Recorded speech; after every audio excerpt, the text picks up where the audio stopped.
కూలీ పనులు చేసుకుంటూ బతికే సామాన్య కుటుంబంలో పుట్టి అమెరికా అధ్యక్షుడు ఒబామాకే తన ఆటోగ్రాఫ్తో కూడిన బ్యాట్ని కానుకగా ఇచ్చిన వ్యక్తి బ్రియాన్ లారా.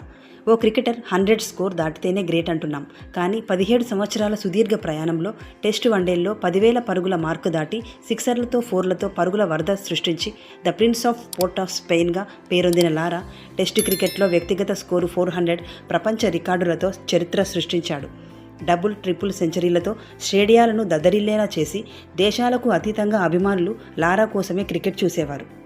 జట్టు పతనమవుతున్న దశలో కెప్టెన్గా ఉన్నప్పుడు ఎన్నో విమర్శలు ఎదుర్కొన్న లారా గెలుపు కన్నా ఓటమి, అవమానాలే తనకు జీవిత పాఠాలు నేర్పాయని చిన్నప్పుడు ఇంటి వరండాలో చీపురుకట్టను బ్యాటుగా, గోళీలను బంతిగా వాడుతూ గంటల తరబడి ప్రాక్టీస్ చేసిన లారా తన జీవిత కథని ద ఇంగ్లాండ్ క్రానికల్స్లో రాసుకున్నాడు. దీన్నే ఆ దేశ క్రికెట్ బోర్డు యువ క్రికెటర్లకి పాఠ్యపుస్తకంగా అందిస్తుంది.